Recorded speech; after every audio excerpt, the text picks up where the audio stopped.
क्या दिखा रहा है? 2 सेकेंड, ठीक है।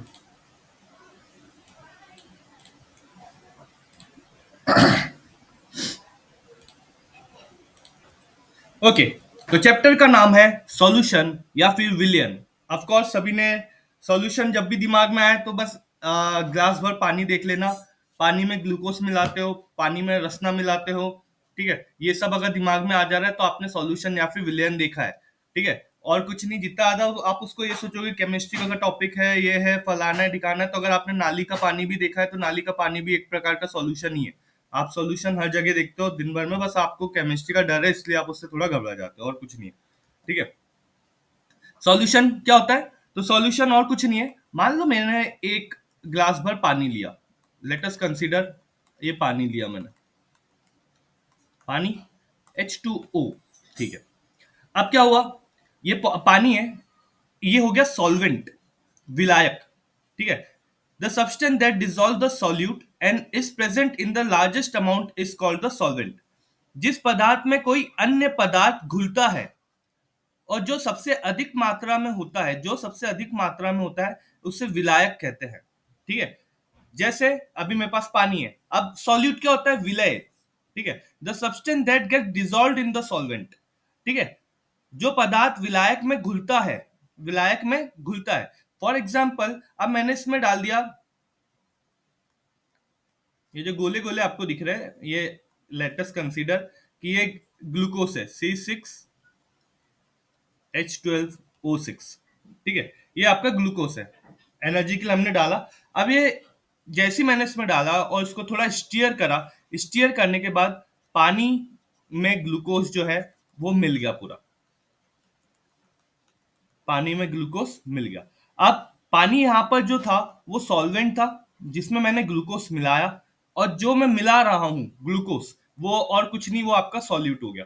सबसे अधिक मात्रा में क्या था? पानी, सॉल्वेंट, और जो मैंने ऊपर से एक्स्ट्रा मिलाया वो सॉल्यूट या फिर विलय, ठीक है। अब ये दोनों का जब मैं कॉम्बिनेशन करता हूँ, H2O प्लस C6H12O6, ठीक है, ये मेरा क्या था? सॉल्वेंट था, या फिर विलायक, और ये मेरा सॉल्यूट था जो कि क्या हुआ? विलय, ठीक है। दोनों का कॉम्बिनेशन करता हूं और ये दोनों का जो कॉम्बिनेशन है इसी को मैं बोलता हूं सॉल्यूशन। सॉल्यूशन मतलब विलयन, विलयन, ठीक है। A solution is a homogeneous mixture of two or more substance. विलयन दो या अधिक पदार्थों का एक समान मिश्रण होता है, ठीक है। यहां तक कि आपको मोस्ट प्रोबेबली सॉल्यूशन क्या होता है, सॉल्वेंट क्या होता है और सॉल्यूट क्या होता है, ये आपको पता लग गया, ठीक है। ये आपका समरी के लिए मैंने हर स्लाइड के एंड में समरी दे के रखी है ताकि आपको समझने में आसानी हो। जैसे यहाँ पे सॉल्यूशन क्या होता है, जो भी आपका होमोजेनस मिक्सचर होता है, ठीक है, क्या होता है? Salt water. सॉल्वेंट क्या होता है? जिसको मैं, जिसमें चीजों को घोल रहा हूं, तो यहाँ पे पानी है, जिसको घोलने के लिए मैंने डाला ऊपर से नमक है, ये हो गया आपका सॉल्यूशन, सॉल्वेंट, सॉल्यूट, विलेन, विलायक एंड विलय। टाइप ऑफ सॉल्यूशन, कितने टाइप के होते हैं, और ये सब बेसिक चीज है ना, एग्जाम ओरिएंटेड डिटेल में आता हूँ। जैसे ही थोड़े से हम आगे बढ़ेंगे ना, मैं आपको बता दूंगा, उस पर आपका ज्यादा फोकस रखना। एकदम क्लियर कट, एकदम सीधे क्वेश्चन आते हैं इस चैप्टर में, आपको कोई भी परेशानी नहीं आएगी, मेरी गारंटी है। आने वाले 15-20 मिनट जितने भी देर लेक्चर चल रहा है, just focus on this slides, guarantee कर रहा हूँ ये चैप्टर का डर ही खत्म हो जाएगा, ठीक है। सॉलिड इन सॉलिड, अब मैंने क्या करा, सॉलिड में जब सॉलिड को मिला रहा हूं, मान लो मेरे पास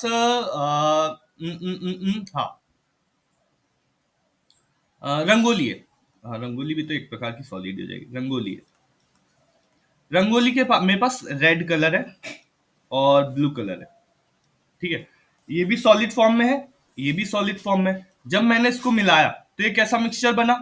of course red blue colour का मिक्सचर बनेगा, और सॉलिड ही बनेगा, ठीक है। सॉलिड मतलब ठोस, मैं ठोस को मिला रहा हूं।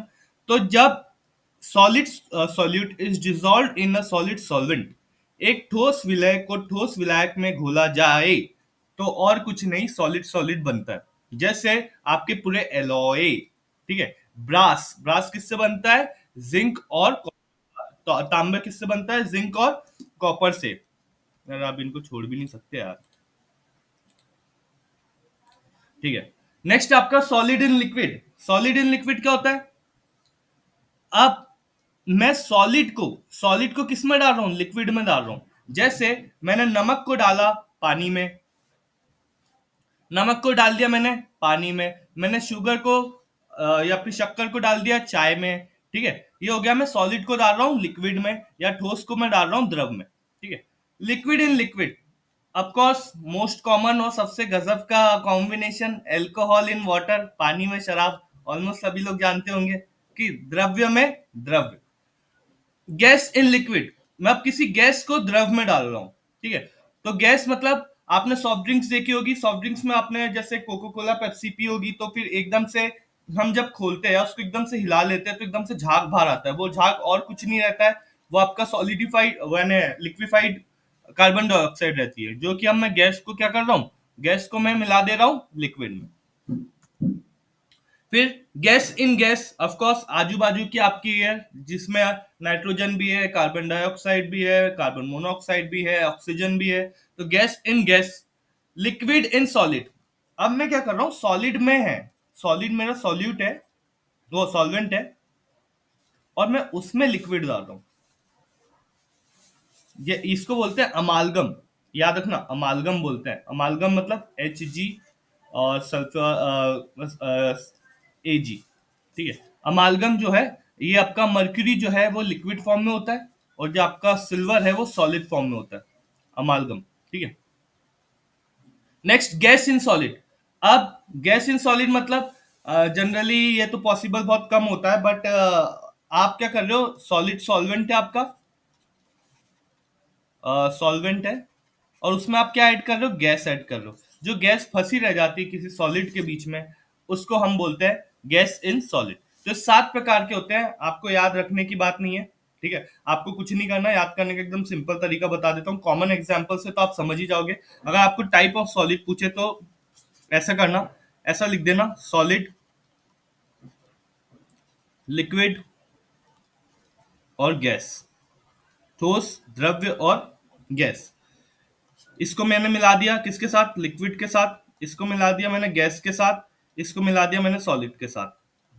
लिक्विड को अगेन सॉलिड के साथ, लिक्विड को अगेन गैस के साथ, लिक्विड को लिक्विड के साथ, लिक्विड के साथ।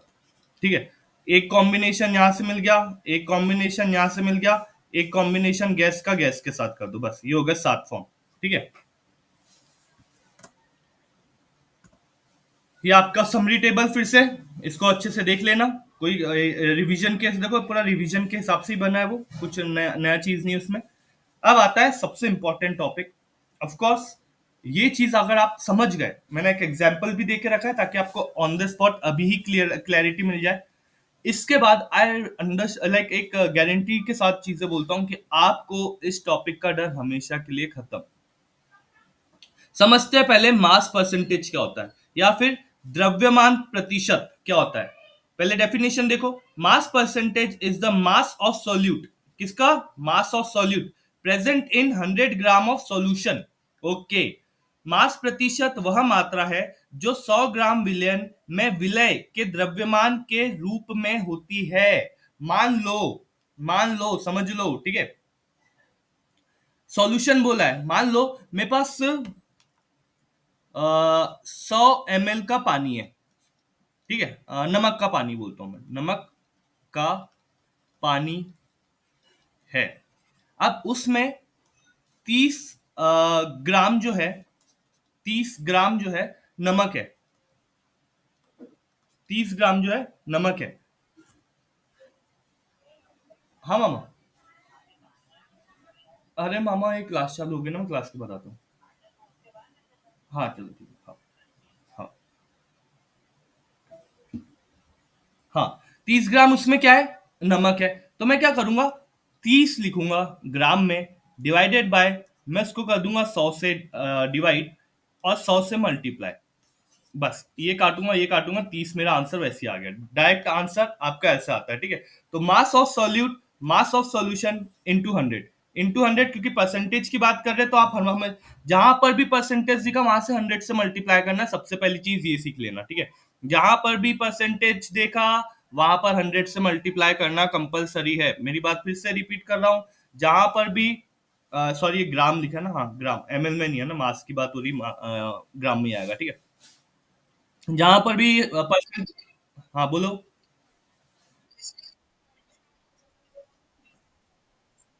नहीं नहीं, अभी मैं क्वेश्चन करके दिखाऊंगा ना अभी, ठीक है।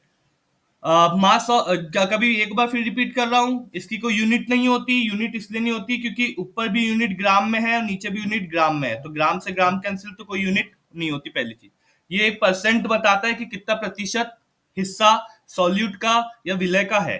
ओके। अब सॉल्यूट क्या होता है, जो मैं घोल रहा हूं, और सॉल्यूशन क्या होता है, सॉल्यूट प्लस सॉल्वेंट। अब देखना क्वेश्चन कैसे सॉल्व होता है।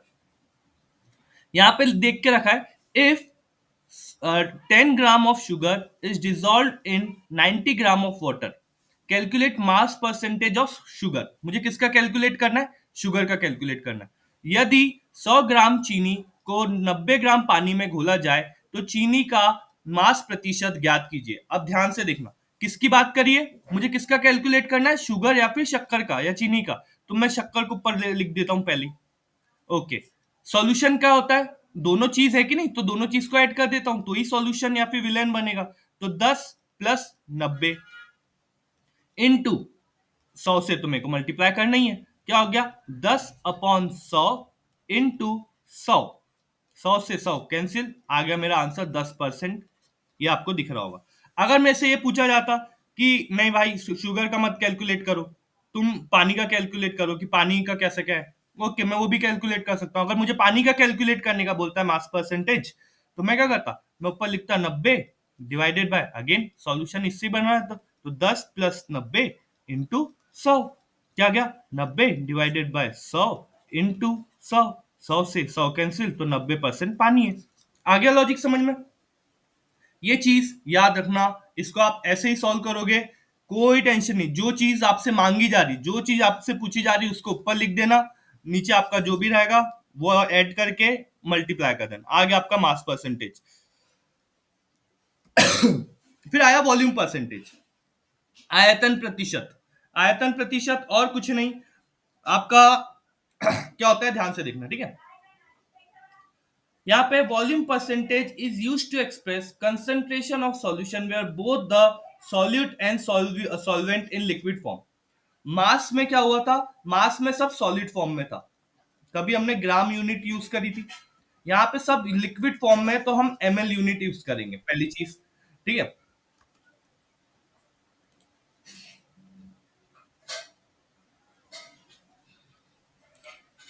हाँ, यहाँ पे हम एमएल यूनिट यूज करेंगे, ठीक है। अब क्या है, वही कॉन्सेप्ट है, सेम वही कॉन्सेप्ट है। परसेंटेज निकालना है, कुछ नहीं, जिसका पूछा है उसको हम ऊपर लिखेंगे, जिसका यानी पूछा ऊपर लिखो, बाकी को ऐड करो और 100 से मल्टीप्लाई करो। क्वेश्चन देखो, if 30 ml of alcohol is mixed with 70 ml of water, find the volume percentage of alcohol। किसका पूछा है, एल्कोहल का पूछा है। यदि 30 मिलीलीटर शराब को 70 मिलीलीटर पानी में मिलाया जाए तो शराब का आयतन प्रतिशत ज्ञात कीजिए। किसका पूछा है सर, मुझे मुझे सर शराब का पूछा है, लिख देता हूं मैं 30 ऊपर, फिर दोनों को क्या करूंगा, ऐड कर दूंगा, तो हो जाएगा 100। 100 से मल्टीप्लाई, कैंसिल कैंसिल, ये आ गया आपका 30%, ठीक है। अब आता है next, mass by volume percentage, द्रव्यमान द्वारा आयतन प्रतिशत। हाँ, अब इसकी यूनिट होगी, ठीक है, इसकी यूनिट हो जाती है, ठीक है। बट अगेन प्रतिशत की बात हो रही है, इसलिए जहां पे प्रतिशत आया वहां पे यूनिट को अवॉइड करने की कोशिश ही करना, वैसे इसकी यूनिट बनती है, ठीक है। मास, मास तो सर ग्राम में आता है, वॉल्यूम आयतन आपका एमएल में आता है, ओके। अब क्या करता है, बस हाँ इसमें मुझे एक चीज जो कैलकुलेट करना है कि जो सॉल्यूट है या जो मेरा विलय वो क्या विलय है, वो ग्राम में रहेगा, और जो मेरा विलयन है, सॉल्यूशन है, सॉल्यूशन है, वो मेरा एमएल में रहेगा, ओके। दूसरी चीज क्या है, और कुछ नहीं करना है। ऑप्शन कुछ दे के रखा है क्या क्वेश्चन, हाँ चेक करो। Calculate mass by volume percentage, द्रव्यमान द्वारा आयतन प्रतिशत ज्ञात कीजिए। कुछ नहीं करना है, ये 5 दे के रखा है, क्या सॉल्ट का पता लगाना है तो ग्राम ऊपर, तो 5 ग्राम ऊपर। 100 ml दिया क्या सॉल्यूशन, 100 ml नीचे, मल्टीप्लाई कर दूं क्या 100 से, कर दो, आ गया 5% आंसर, काम खत्म। पार्ट्स पर मिलियन, अगेन नेक्स्ट अच्छा कॉन्सेप्ट है, पार्ट्स पर मिलियन, पार्ट्स पर मिलियन, प्रति 10 लाख भाग, ठीक है, प्रति 10 लाख भाग। अब 10 लाख की वैल्यू कितनी होती है, तो ये 10, ये 100, ये अपना 1000, ये 10,000, ये लाख, और ये 10 लाख, कितने जीरो है, 1 2 3 4 5 6, मतलब 10⁻⁶। अब प्रति 10 लाख पीपीएम की बात कर रहे हैं, तो आप फिर से 10⁻⁶ से मल्टीप्लाई कर दोगे और कुछ नहीं करोगे। प्रतिशत है तो 100 से मल्टीप्लाई कर दो, और अगर पार्ट्स पर मिलियन है तो 10⁻⁶ से मल्टीप्लाई कर दो। क्या होता है, parts per unit million is a unit used to express very small concentration, बहुत ज्यादा कम concentration है of a substance in a solution or mixture। Ppm का उपयोग किसी विलयन या मिश्रण में किसी पदार्थ की अत्यंत छोटी सांद्रता कंसंट्रेशन को व्यक्त करने के लिए किया जाता है। 1 पार्ट ऑफ सॉल्यूट पर 10 lakh part of solution, solution का पार्ट एक है, तो आपका जो वो सॉरी सॉल्यूट विलय का अगर एक पार्ट है तो सॉल्यूशन का कितना होगा, 10 लाख होगा, ठीक है। दोनों में क्या कैलकुलेट कर रहे हैं हम, दोनों में मास को देख रहे हैं, यहाँ पे वॉल्यूम का यूज नहीं हुआ, द्रव्यमान को देख रहे हैं, ठीक है। कहाँ यूज होता है सर पीपीएम, तो पीपीएम यूज होता है पॉल्यूटेंट इन एयर और वाटर, वायु या जल में प्रदूषकों की मात्रा मापने में। ट्रेस एलिमेंट इन सॉइल और फूड, मिट्टी या भोजन में सूक्ष्म तत्वों की मात्रा खोजने में। Toxic chemical in industrial waste, औद्योगिक अपशिष्ट में विषैले रसायन की मात्रा निकालने के लिए। बस इतने इतने के लिए ही काम में आता है, और कुछ नहीं। चलो चेक करते हैं। If 0.002 gram of substance is dissolve in 10,000 gram of water, find the concentration in PPM. किसको डिजोल्व कर रहा हूं, यदि 0.00 ग्राम किसी पदार्थ को मैं 1000 ग्राम पानी में घोला जाए तो उसकी सांद्रता या पीपीएम ज्ञात करो। क्या कर रहा है, मैं 0.002 को लिख दूं क्या, ऊपर लिख दो। 10,000 दिया है क्या मेरे को, हाँ 10, वो 1000 दिया है क्या, इसको नीचे लिख देता हूँ। पीपीएम में निकालना है क्या, इंटू 10⁻⁶ कर देता हूँ। हाँ, अब ये कटेगा, यहाँ पे 3 बचेगा, 3 बचा मतलब ऐसा, इसको मैं 10 लाख को ऐसे लिख देता हूँ ना, ठीक है। तो 3 जीरो से 3 जीरो कैंसिल, इसको मल्टीप्लाई करूंगा तो 2 पीपीएम मेरा आंसर आ जाएगा, ये आ गया 2 पीपीएम। नेक्स्ट आपका आता है, हाँ अब अभी तक क्या आपने देखो, मास परसेंटेज देखा, या फिर द्रव्यमान प्रतिशत देखा, आपने वॉल्यूम परसेंट देखा, या फिर आयतन प्रतिशत देखा, आपने मास बाय वॉल्यूम परसेंट देखा, मतलब द्रव्यमान और आयतन का प्रतिशत देखा। फिर हमने क्या देखा, हमने देखा पीपीएम 10⁻⁶ वाला, ये जितने भी थे, हाँ it is good to go, it is good to go, मतलब काम की चीज है, हाँ मान लिया काम की चीज है। अब आपके सॉल्यूशन चैप्टर का एकदम भयानक, भयानक तो नहीं, बहुत इजी है, तो भयानक इन द सेंस बोलूंगा, इससे आपका हेनरीज लॉ, इससे आपका रॉल्स का नियम, इससे आपके क्वेश्चंस, सब कुछ यहीं से चालू होता है, याद रखना। इसलिए इसके लिए मात्र थोड़ा सा समय देना, आपका एकदम concept clear. Mole fraction is the ratio of number of मोल, पहली चीज तो क्या बोल दिया, रेशियो, रेशियो या फिर अनुपात, रेशियो या फिर अनुपात, इसकी कोई यूनिट नहीं होती, रेशियो अनुपात की कोई यूनिट नहीं होती। तो मोल फ्रैक्शन क्या है, एक रेशियो है, मोल फ्रैक्शन एक क्या है, अनुपात है, of total number of component of, number of moles of all component in solution. Mole भिन्न किसी घटक के मोल की संख्या, विलयन ब्रूम ब्रूम इतना मुझे नहीं करना है, मैं बहुत आसान भाषा में आपको समझा देता हूं क्या होता है।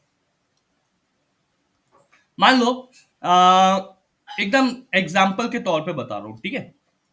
मेरे पास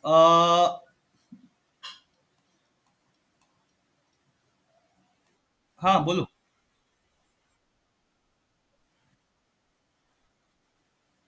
हम्म, मान लो ये मैंने डाला 6 मोल डाले मैंने किसके, ग्लूकोज के, ग्लूकोज के, ठीक है। 6 मोल डाले मैंने ग्लूकोज के। फिर मैंने क्या करा, मैंने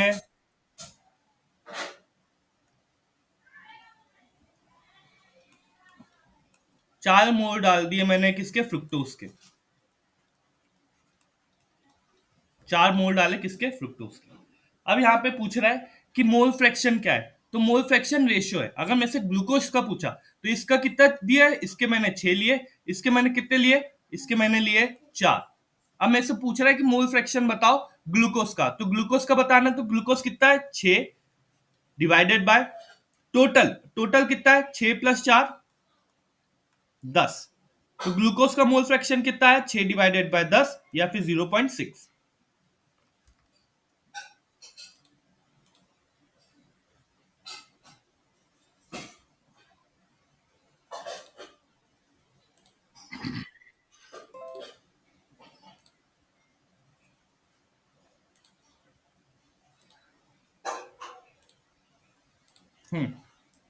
नेक्स्ट, अगर मेरे से पूछा जाए कि फ्रुक्टोज का मोल फ्रैक्शन क्या है, फिर से वही फ्रुक्टोज का पूछा तो मैं फ्रुक्टोज को लिख दूंगा ऊपर, नीचे लिखूंगा 6 + 4।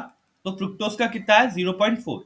अब देखो दोनों को ऐड करके देखो, तो 0.6 + 0.4 कितना आ रहा है, 1 आ रहा है, 1 आ रहा है। तो मोल फ्रैक्शन कभी भी एक से ज्यादा नहीं हो सकता, याद रखना। जो आपका अनुसंख्या अनुपात है या मोल भिन्न है, ये कभी भी एक से ज्यादा नहीं हो सकता, याद रखना मेरी बात, ठीक है। अब देखो यहाँ पे क्या लिखा है, इफ अ सॉल्यूशन कंटेन्स दो कंपोनेंट, दो कंपोनेंट है, एक का नाम है ए और एक का नाम है बी। तो मोल फ्रैक्शन ऑफ ए अगर मुझे निकालना है तो एन ए पहले ऊपर लिखूंगा उसके mole, N A upon N B नीचे लिख दिया, ऐड कर दिया, ठीक है। अब दो ही कंपोनेंट है तो एक बार एक और चीज ट्राई करके रखते हैं सर। अगर दो ही है तो सर आपने जो अभी बोला कि एक से ज्यादा नहीं होता, तो हाँ बात वही है। अगर एन ए निकाला मैंने और नीचे लिखा N A plus N B, दूसरा वाला मैंने निकाला एन बी के लिए, तो नीचे आएगा N A plus N N B. LCM क्योंकि बेस सेम है तो एलसीएम सेम आएगा, तो एन ए एन बी ऊपर ऐड हो जाएगा, N A plus N B, cancel cancel, इसका मतलब एक आया। और कभी भी मोल फ्रैक्शन एक से ज्यादा नहीं होता है, याद रखना। ये प्रूफ हो गया एक सिंपल से मैथमेटिकल इक्वेशन से। नेक्स्ट क्या लिखा है, N A mole of A, N B mole of B. Mole fraction निकालना है, एक से ज्यादा नहीं होता है कभी भी, एक ही होता है। कितनी भी डाल दिए मैंने इसमें, 10,000 कंपोनेंट भी डाल दूं तो भी एक ही आएगा, याद रखना, एक से ज्यादा नहीं आता कभी भी। दूसरी बात, इट इज अ यूनिटलेस, कोई मात्रक नहीं होता। कहाँ यूज होता है, देखो रॉल्ट लॉ में यूज होता है, कोगुलेटिव प्रॉपर्टीज जो आप पढ़ने वाले हो उसमें सब में मोल फ्रैक्शन यूज होता है। तो मेक श्योर इस चीज पे आप ध्यान दोगे, ठीक है। जस्ट गिव मी 2 मिनट्स है ना, मुझे थोड़ा सा बस पानी पी के आ रहा हूँ, ठीक है। मम्मी थोड़ा पानी दे दो यार। एकदम से पता नहीं, नहीं नहीं पसीना आने लगा बहुत तेज, बुखार जैसे लगने लगा एकदम से। हम्म,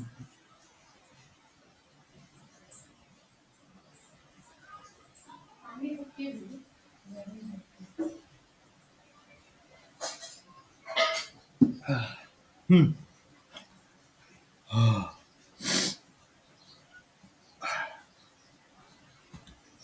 हाँ। अब देखो यहाँ पे देखे रखा है क्वेश्चन में, a solution contains 2 mole of ethanol, a solution contains 2 mole of ethanol.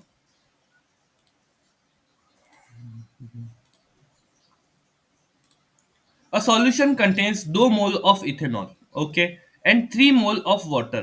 Calculate mole fractions. Mole fraction calculate करना है। देखो भाई मैं तो डायरेक्ट कैलकुलेट करके इतना मैं वो सब का वैसे तो आपको बता देता हूँ, पर मैं फिर डायरेक्ट कैलकुलेट करना भी सिखा देता हूँ आपको उसके बाद। 2 और 3 देखे रखा है क्या, तो सर 2 + 3 कितना होता है, 5 होता है, जो कि हमको टोटल तो निकालना ही है।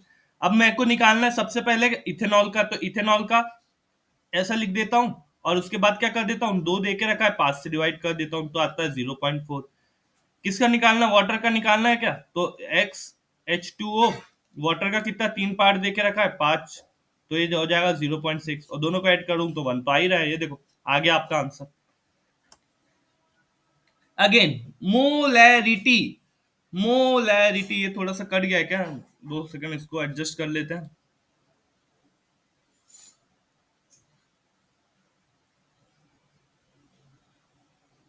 ओके, हाँ, मोलैरिटी या फिर सांद्रता, ठीक है। Molarity is defined as the number of moles of solute dissolved in 1 liter. 1 liter मतलब 1000 ml of solution. Number of moles याद रखना।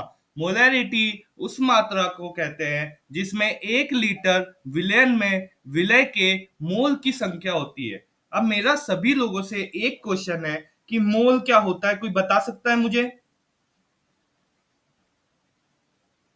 हमने दो, अभी मोल फ्रैक्शन में भी मोल वर्ड पढ़ा, बताओ क्या होता है मोल?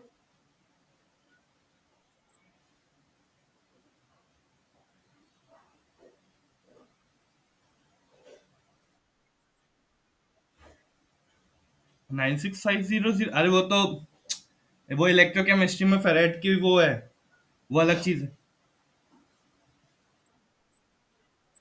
वेरी गुड, ये किसने बोला, किसने बोला ये? वेरी गुड पलक, वेरी गुड, है ना, mass upon molar mass, very good. अब आपको ये नहीं पता होगा कि मास अपॉन मोलर मास क्या होता है, तो डोंट वरी, है ना। मान लो मेरे को 10 ग्राम कोई इथेनॉल दे के रखा है, 10 ग्राम इथेनॉल दिख रहा है। इथेनॉल क्या होता है, C2H5OH, ठीक है। सी का होता है 12, तो 12 × 2, एच का होता है 1, ये हो गया 1 × 5, ओ का होता है 16, 16 × 1, फिर एक और एच दिया तो 1 × 1, ओके। कितना हुआ, 24, 5, 16, 1 कर दूंगा, ये इसको इसमें ऐड कर देता हूँ, कैलकुलेशन इजी हो जाएगी, या तो इसको इससे ऐड कर देता हूँ, ये हो जाएगा 40, प्लस कितना आया, 6, 46 आपका आया मोलर मास। तो 100/46 से आपके आ गए मोल्स, और कुछ नहीं, इसी को बोलते हैं। एम आई राइट पलक? वेरी गुड, सही है ना? एक बार कंफर्म कर लो। 46/10 होता है ना शायद, जल्दी कंफर्म करो बस। एक बार ये कॉन्सेप्ट क्लियर हो जाए आपका, तो फिर आपको हो जाएगा। मुझे बस आप लोगों से ही कंफर्म कराना है कि आप लोगों को मोल पता है कि नहीं, मोलर मास कैलकुलेट करते आता है। डॉली,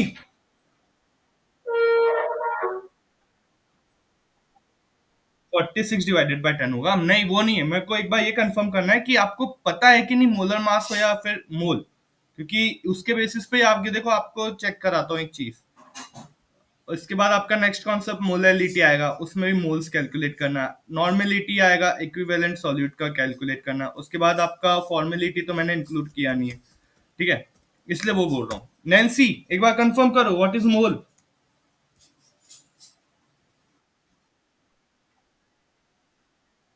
हाँ, mass upon molar mass, molar mass क्या होता है नैन्सी?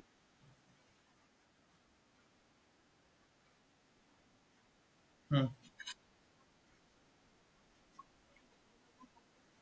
हम्म, ओके। तो अगर मान लो, वही तो मैं कैलकुलेट कर रहा था कि अगर मैं वही बोलूँ ना, मुझे पलक ने कंफ्यूजन में डाल दिया। क्या होता है याद रखना सभी लोग, डायरेक्ट मैं आपको एक चीज बता दे रहा हूँ। मोल क्या होता है, मोल को हम डिनोट करते हैं एन से, ओके। क्या होता है मोल, तो मोल होता है mass of substance, mass of substance, जो भी आपको देखे रखे। हाँ, अरे यार अब थोड़ा एडजस्ट तो करो यार। हाँ, mass of substance in gram divided by molar mass. Molar mass, molar mass मतलब फॉर एग्जाम्पल मैंने H2O लिया, क्या लिया? H2O।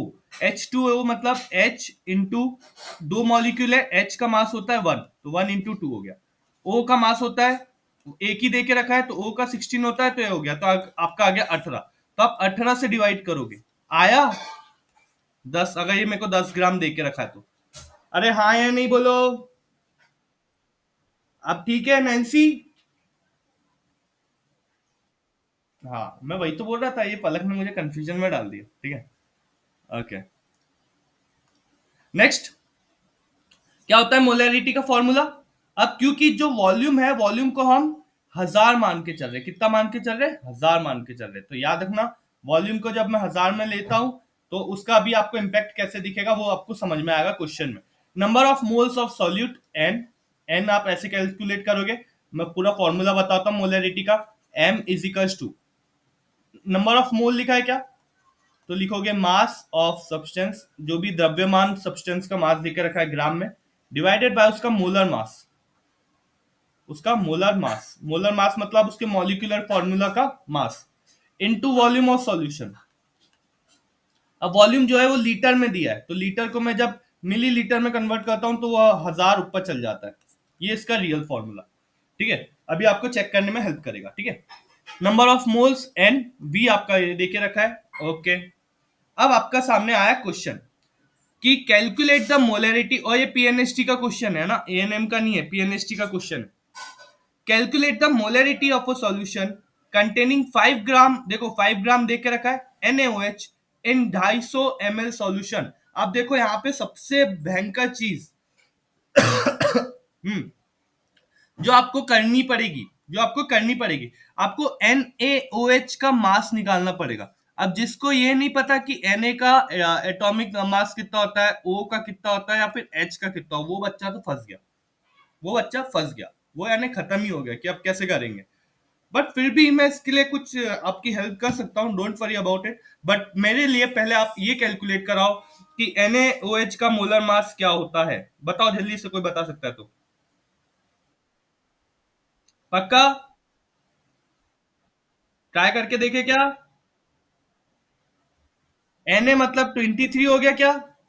O आपका 16 हो गया क्या? और ये तो हो गया 1। रुको चेक करके देखते हैं ना अभी, ठीक है।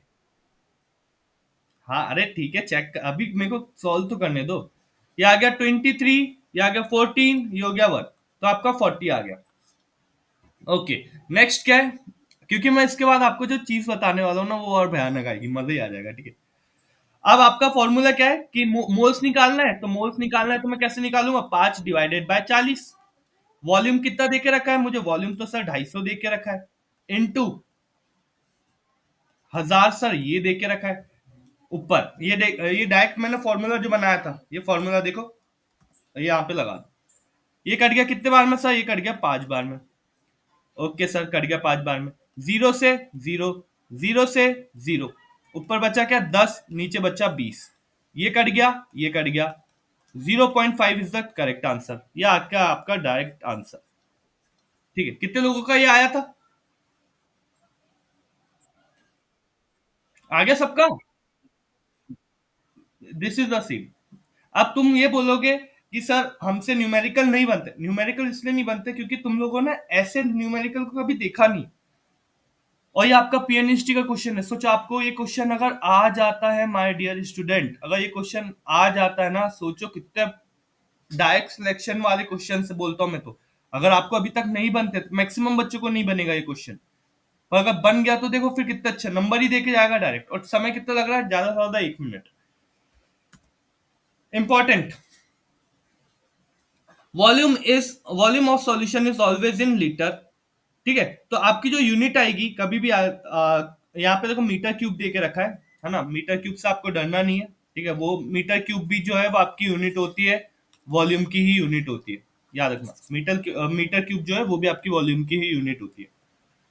दूसरी चीज, मोल पर लीटर, आपका वो आएगा मोल पर लीटर। अब यहाँ पे एमएल में देके रखा है कि सर अब एमएल में देके रखा है, मैं क्या करूंगी इस केस में, कुछ नहीं करना है, ध्यान से मैं जो बोल रहा हूँ वो करो। या तो ये मेरा वाला फॉर्मूला यूज कर लो, अगर वैसे नहीं करना है तो मैं आपको दूसरी चीज बता देता हूँ कैसे करोगे।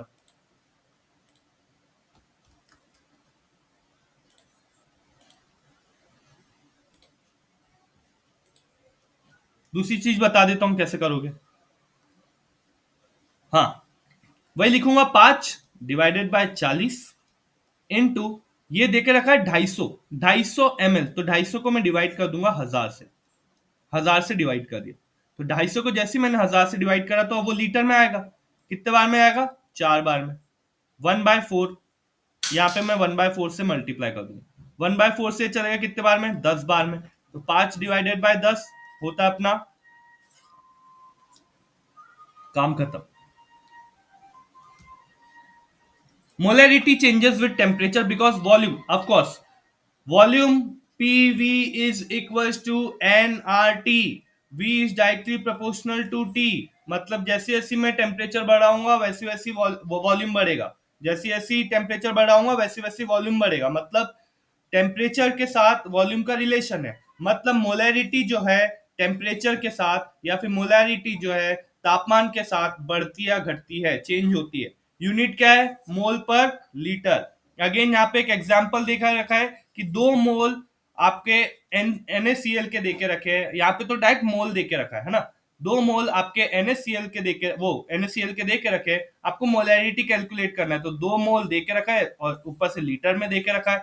4 से डिवाइड करूंगा, 1/2, 0.5 आ गई आपकी molarity, direct answer. Same question है, गलती से इधर आ गया, ठीक है। अब मोलैलिटी क्या होती है? मोलैलिटी, मोलैरिटी को आप बड़े एम से करते हो, और जो मोलैलिटी होती है उसको छोटे एम से डिनोट करते हो। क्या होती है सर? इसमें भी सेम वही चीज हो रही है, पर यहाँ पे किलोग्राम में आ रहा है। 1 किलोग्राम में,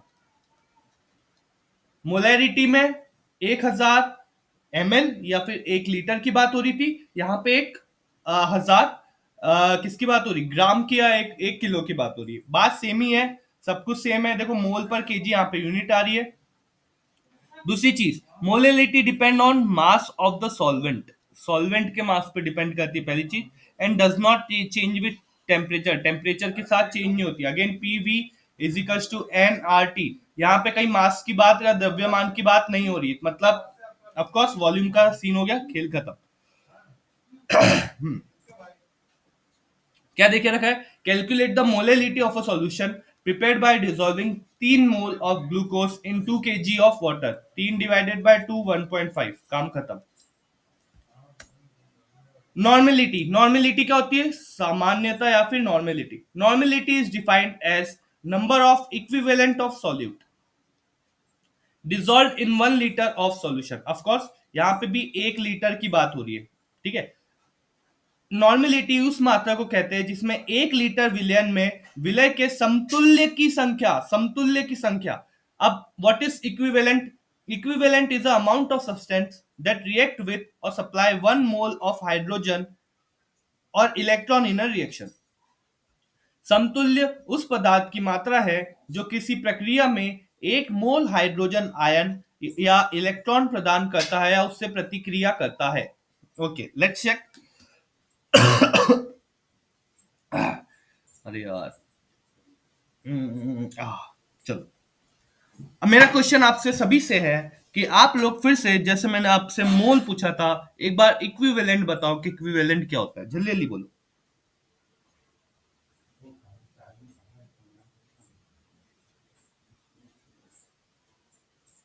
जल्दी।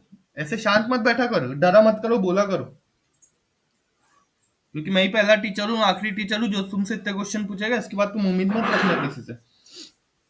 जल्दी बोलो इधर। अरे बोलो, नहीं पता है तो नहीं बोलो, पता है तो हाँ बोलो, जल्दी बोलो, कुछ भी बोलो।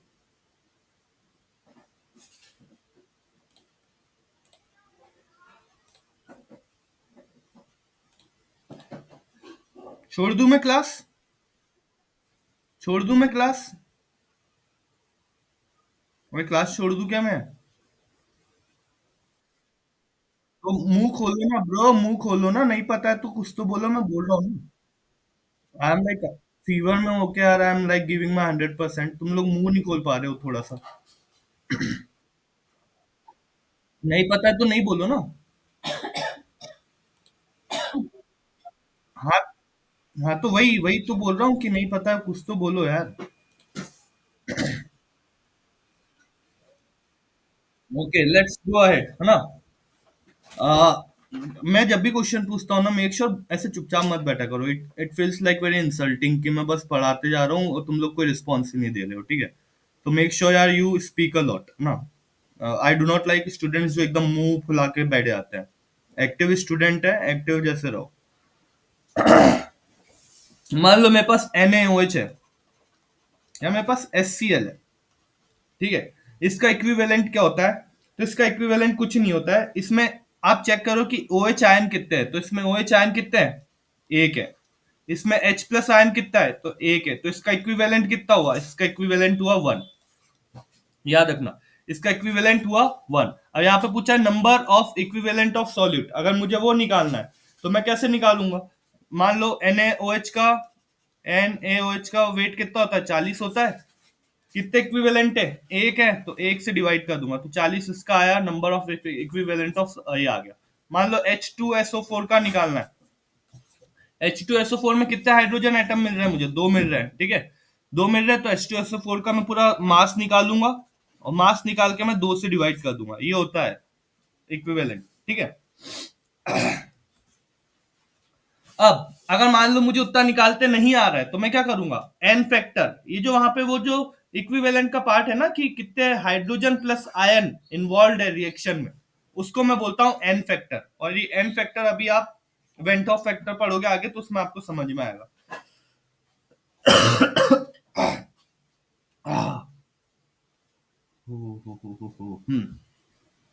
Calculate the normality of a solution prepared by dissolving 1 mole of sulfuric acid in 1 liter of solution where n factor is 2। n factor और कुछ और नहीं है, वो मास आपका जो नंबर ऑफ इक्विवेलेंट है, समतुल्य की जो बात है वही है। ये देखो दो हाइड्रोजन एटम है, ठीक है। अब आप मोलैलिटी कैलकुलेट कर लो और मल्टीप्लाई कर दो एन फैक्टर से। कैसा होगा? एक मोल दे के रखा है, हाँ सर। कितने लीटर में कैलकुलेट करना है? 1 लीटर में करना है। तो मोलैरिटी कितनी आ गई सर मेरी? एक आ गई। उसको मैंने दो से मल्टीप्लाई करा तो नॉर्मेलिटी कितनी आ गई? दो आ गई। ये आ गया आपका आंसर। एक यूनिट क्या आती है? इक्विवेलेंट पर लीटर। अब आता है नेक्स्ट, जिसको मैं बोलता हूं आइडल सॉल्यूशन। और कोई भी अब आने वाले कितने मिनट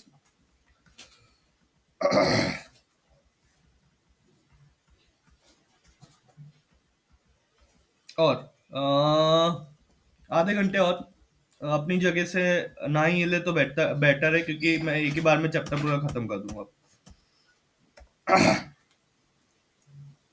हाँ, आइडल सॉल्यूशन क्या होता है? आदर्श विलयन क्या होता है? Ideal solution are solution in which solute solute और सॉल्वेंट सॉल्वेंट इंटरेक्शन जो है are almost similar to solute solvent interaction. मतलब ध्यान से सुनो, इसको आइडल सॉल्यूशन क्या होता है, ठीक है।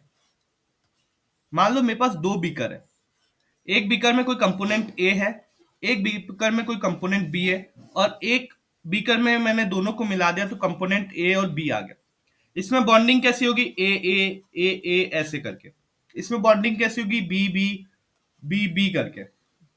जब मैंने इसको और इसको दोनों को साथ में लाया तो एक बॉन्डिंग बनी ए बी करके। अब जब इनके सबके बीच की बॉन्डिंग सेम हो, मतलब एक जैसा बिहेव करे, एक जैसा बिहेव करे, ए ए बी बी और ए बी, तो ये आपका कुछ नहीं, ये आपका कहलाता है आइडल सॉल्यूशन। ये आपका कहलाता है आइडल सॉल्यूशन। ध्यान से समझ लेना। आदर्श विलयन वे विलयन होते हैं जिनमें विलय विलय विलायक विलायक परस्पर क्रिया लगभग विलय विलायक परस्पर क्रिया के समान होती है। याद रखना। एग्जाम्पल बेंजीन और टोल्यूइन, एग्जाम्पल हेक्सेन और हेप्टेन। वो मेरे लिए उतना इंपॉर्टेंट नहीं है जितना इंपॉर्टेंट उसकी रिक्वायरमेंट है कि कौन कौन सी कंडीशन है। और आपने को ये पढ़ना इसलिए जरूरी हो जाता है, ये वाला पार्ट वो इसलिए जरूरी हो जाता है क्योंकि यही आपके एग्जाम में ज्यादातर पूछा जाता है, ठीक है। और ये एक बार पढ़ लिया तो आप खुद ही देखोगे, अभी नेक्स्ट जो स्लाइड है इसमें क्वेश्चन ही है, आपको खुद ही समझ में आ जाएगा कि ये कितना इंपॉर्टेंट टॉपिक है। क्या होते हैं सर आइडल सॉल्यूशन? आदर्श विलयन में वो होते हैं जो रोल्स लॉ को फॉलो करते हैं। किसको फॉलो करते हैं? रॉल्ट लॉ को। All range of concentration and temperature. Okay.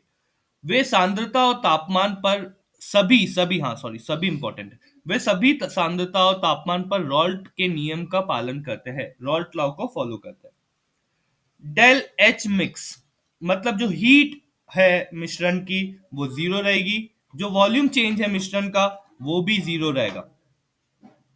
इसका मतलब अब अगर ये भी जीरो है ये भी जीरो है, मतलब Vp is equals to Vp। अब Vp मतलब ऑब्जर्व या फिर एक्सपर्ट। ये वाला आपका पॉसिबल नहीं है एग्जाम में क्वेश्चन आना, क्योंकि बहुत टिपिकल होता है, ये बहुत टिपिकल होता है, पर मैंने फिर भी दे के रखा है, ठीक है। नेक्स्ट, नो डिसोसिएशन और एसोसिएशन टेक, ना तो बॉन्ड टूटते हैं ना तो बॉन्ड बनते हैं, या यहाँ कोई अपघटन या संगठन नहीं होता है।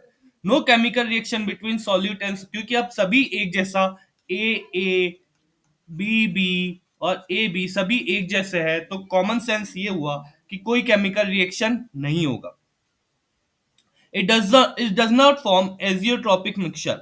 अब आप थोड़ी समय बाद एजियोट्रॉपिक पढ़ोगे तो आपको क्लियर हो जाएगा कि एजियोट्रॉपिक मिक्सचर क्या होता है, ठीक है। Non ideal solution, of course अब ऐसे सॉल्यूशन जो आइडल सॉल्यूशन से थोड़े हटके हो गए, अब थोड़े हटके हो गए समझ के रखो।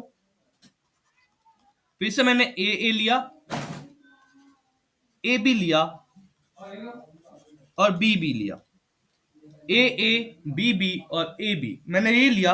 अब मैंने आपसे पूछा कि इसका बॉन्ड स्ट्रांग है, इसका बॉन्ड वीक है, मैंने दोनों को मिलाया तो एक नया बॉन्ड बना जो कि इन दोनों के बीच में है, इसका मीडियम मान लेता हूं, ठीक है। पहले वाले केस में सभी का सेम था, इस वाले केस में किसी का भी कुछ भी हो सकता है, ठीक है। इसको बोलते हैं हम non ideal solution. Non ideal solution are the solution in which solid solvent interaction are different from solid solute and solid solvent solvent, ठीक है। दूसरी चीज, they do not obey रॉल्ड्स law, वो रॉल्ड के नियम को फॉलो नहीं करते हैं। पहली चीज, रॉल्ड का नियम फॉलो नहीं करते हैं। वहां पे हमने देखा था आइडल वाले सॉल्यूशन में, आदर्श सॉल्यूशन में हमने देखा था कि डेल एच जो है आपका वो जीरो होता है, डेल वी कितना होता है, जीरो होता है। इस केस में वो जीरो के बराबर नहीं होता है, वो जीरो नहीं होता है, या तो उससे बड़ा होगा या तो उससे छोटा होगा। अब अगर पॉजिटिव डेविएशन दिखाया, पॉजिटिव डेविएशन मतलब नॉन आइडल सॉल्यूशन के गैर आदर्श विलयनों के दो टाइप होते हैं, एक सकारात्मक विचलन और एक नकारात्मक विचलन। क्या होता है, vapour pressure higher than Raoult's law predict, Raoult ने जितना आपको वो दे के रखा है प्रेशर, उससे ज्यादा प्रेशर हो, रॉल्ट ने जितना प्रेशर दे के रखा है अगर उससे ज्यादा प्रेशर हो तो पॉजिटिव होगा, पॉजिटिव होगा। उस केस में क्या होगा, वीक बॉन्डिंग आएगी, वीक बॉन्डिंग आएगी किसकी, ए बी की वीक बॉन्डिंग आएगी, किससे, ए से या बी से। दूसरा, डेल एच या डेल वी जो है वो पॉजिटिव रहेगा, क्या फॉर्म करेगा sir, minimum boiling azeotrope form करेगा, ये अभी आप थोड़ी देर में पढ़ोगे, ठीक है। एग्जाम्पल एसीटोन बेंजीन या इथॉल और साइक्लोहेक्सेन दोनों का कॉम्बिनेशन। नकारात्मक विचलन क्या होगा, अब यहाँ पे उल्टा हो जाएगा, जो ए बी रहेगा उसकी बॉन्डिंग स्ट्रांग रहेगी ए से या बी से, पहली चीज। दूसरी चीज, डेल एच और डेल वी जो है वो लेस देन जीरो या फिर नेगेटिव रहेगा। क्या बनाते हैं सर, तो ये मैक्सिमम बॉइलिंग एजिट्रॉप बनाते हैं, example chloroform acetone, acetic acid, pyridine.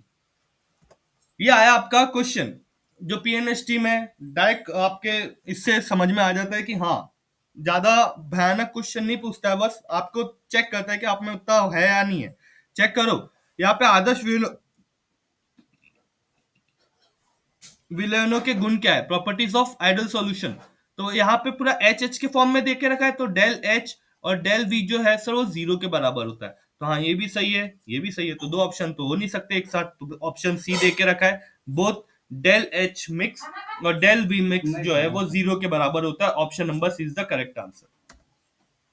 दूसरा क्वेश्चन फिर आइडल सॉल्यूशन को लेके बनाया कि on what basis of which law, on the basis of which law the solution of liquids are classified into idle and idle solution। देखो ये examiner ही अगर गलत टाइप कर देगा ना, एग्जामिनर ही गलत टाइप कर देगा ना, तो बच्चे फिर कुछ नहीं कर पाएंगे।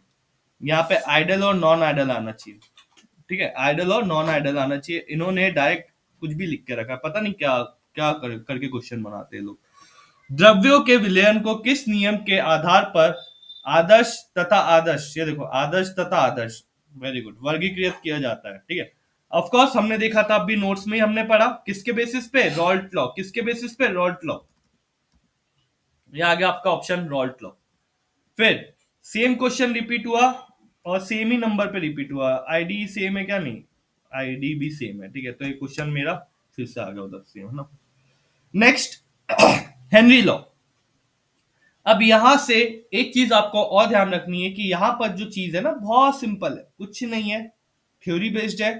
आपको बस थोड़ा सा दिमाग लगाना है और आपका आंसर आ जाएगा। अगर इस पे न्यूमेरिकल आते हैं तो हाँ आया है क्या, नहीं, इस पे जनरली न्यूमेरिकल नहीं आते हैं, स्टेटमेंट याद रखो। और न्यूमेरिकल आए भी तो अभी आपका जब प्रैक्टिस सेशन चालू होगा तो प्रैक्टिस सेशन में आपको मैं इस पे भी न्यूमेरिकल कराऊंगा, ताकि इन केस एक छोटा सा भी न्यूमेरिकल आ गया हेनरी लॉ पे तो आपका क्वेश्चन बन जाएगा। एट अ कांस्टेंट टेम्परेचर, किस पे, टेम्परेचर कांस्टेंट होना चाहिए।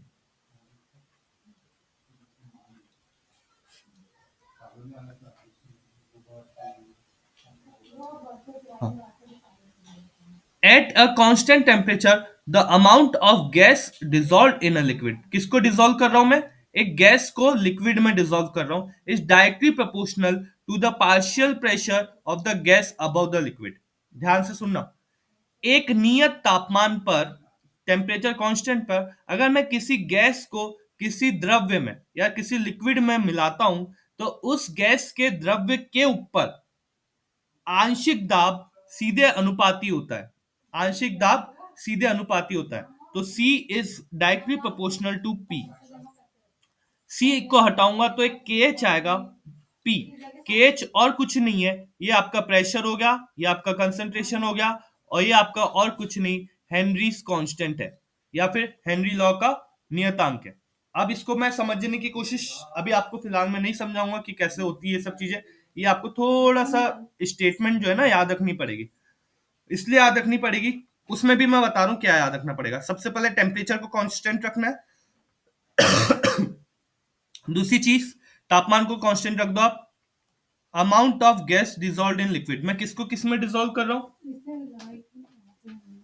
हेलो, हाँ भाई, घर पे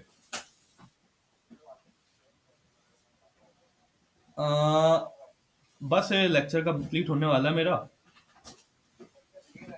बस आ जा तू घर पे, आ जा, थोड़ी आ जा 5 मिनट में, ठीक है, हो ही गया, हेलो, अरे हो गया 5 मिनट में कंप्लीट, तू आ जा, हाँ, ओके। पहली चीज क्या, amount of gas dissolve in liquid और टेम्परेचर कांस्टेंट, किसी गैस की मात्रा द्रव्य में घुलती है, गैस को मैं किस में डाल रहा हूं, द्रव्य में, ये आपको इतना याद रखना है, और दूसरा है फॉर्मूला, बस और कुछ नहीं। इंपॉर्टेंट बात कहां पे, एप्लीकेबल ओनली फॉर गैसेस, किसके लिए एप्लीकेबल है, गैस के, do not react chemically with solvent, chemical reaction नहीं होता है, केवल उन गैसों के लिए लागू है जो द्रव्य के साथ रासायनिक प्रतिक्रिया नहीं करती है। Temperature affect the solubility, usually solubility decreases with increasing the temperature. तापमान घुलनशीलता को प्रभावित करता है, सामान्यतः तापमान बढ़ने पर घुलनशीलता क्या हो जाती, घट जाती है। ओके, नेक्स्ट चीज, use in understanding carbonation of soft drinks, gas exchange in lungs. आपने कभी स्क्यूबा ड्राइवर्स देखा होगा, तो स्क्यूबा ड्राइवर जो है वो हेनरी लॉ को फॉलो करते हैं, जब वो पानी में ऐसे नीचे कूदते हैं तो आपने देखा होगा वो पानी से जब ऐसे ऊपर की तरफ आते हैं, नीचे गए और नीचे से जब ऊपर की तरफ आते तो एकदम स्लो स्लो आते, एकदम से नहीं आते। उसका जो मेन चीज है और कुछ नहीं, उसका जो मेन लॉ जो है वो हेनरी लॉ है।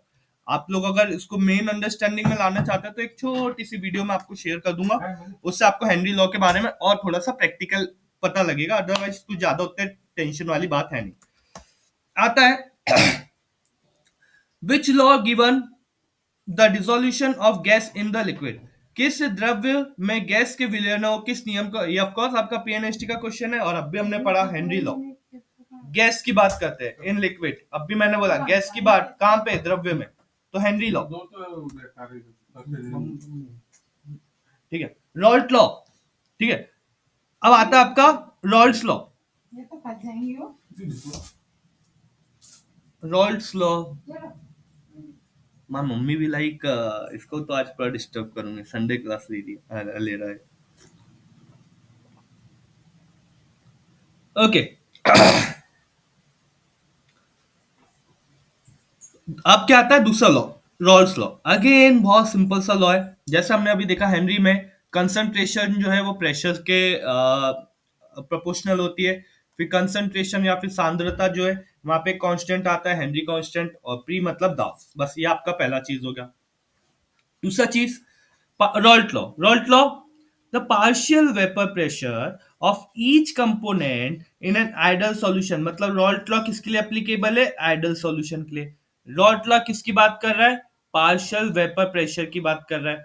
Okay, is directly proportional to mole fraction. दूसरा, mole fraction in a solution.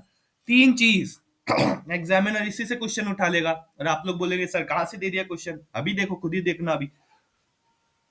आदर्श विलयन में प्रत्येक घटक का आंशिक वाष्प दाब उसके मोल अंश के सीधे अनुपाती होता है। आदर्श विलयन, आंशिक वाष्प दाब और मोल अंश। क्या है फॉर्मूला? अगर मेरे को पी ए का निकालना है, अब मेरे मान लो मेरे पास दो चीज है, लिक्विड है। तो लिक्विड भी नहीं बोला यहाँ पे, कंपोनेंट बोला। एक्चुअली कंपोनेंट में कुछ भी हो सकता है, ठीक है। ये आपका वो हो गया पहला वाला, और दूसरा वाला आपका ये हो गया। इसको मैंने ए बोल दिया, इसको मैंने बी बोल दिया। अब होगा ये कि अगर मुझे पी ए का चेक करना है तो वो एक्स ए इंटू ये आएगा। अगर मुझे पी बी का कैलकुलेट करना है तो एक्स बी इंटू।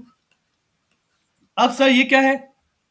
कुछ नहीं है, यही मजा है इस लॉ का, ठीक है। ये प्योर प्रेशर है, प्योर प्रेशर है कि मान लो अगर ए नहीं हो, बी नहीं होता तो ए इतना होता, और अगर बी नहीं होता तो अगर ए नहीं होता तो बी इतना होता, और कुछ नहीं। ये आपका आ गया पार्शियल लॉ पे। अब नेक्स्ट फॉर्मूला क्या होगा? अगर मुझे टोटल कैलकुलेट करना है तो मैं दोनों को ऐड करूंगा। ये दोनों को मैंने ऐड कर दिया। दिस इज अ थिंग, ये आपका हो गया Raoult law. Valid only for ideal solution. किसके लिए वैलिड है? आइडल सॉल्यूशन के लिए।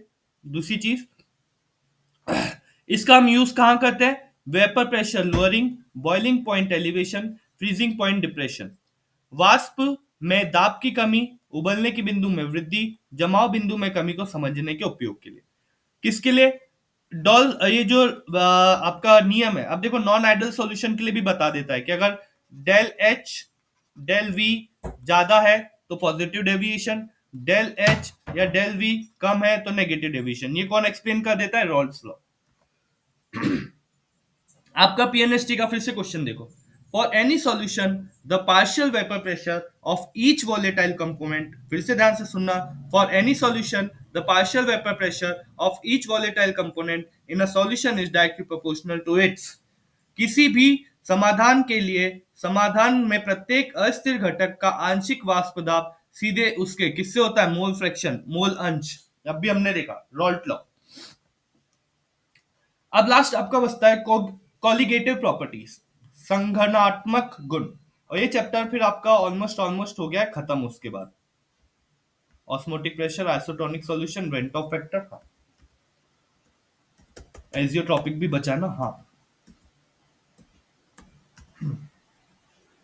नेक्स्ट आया आपका कॉलिगेटिव प्रॉपर्टीज या संघटनात्मक गुण। Property of a solution that depend on number of solute of particle, ठीक है। अब मेरे हिसाब से इसको मैं थोड़ा सा अलग से वीडियो बना के डालूंगा, आप उसको देखना। यहाँ से उतना ज्यादा कुछ वो नहीं है, पर ये आपके क्योंकि एनसीईआरटी में देखे रखा है। बस एक क्वेश्चन शायद जो एजियोट्रॉप से पूछा था, हाँ एजियोट्रॉप से पूछा था, उसको मैं पार्ट सेकंड में डील करूंगा। और पार्ट सेकंड भी आज ही आपको मिलेगा, मैं आज ही कंप्लीट करूंगा ये चैप्टर, ठीक है। तो क्योंकि आपकी कैपेसिटी के हिसाब से भी तो देखना पड़ेगा मुझे, मैं तो पढ़ा दूंगा, समझ में भी आना चाहिए।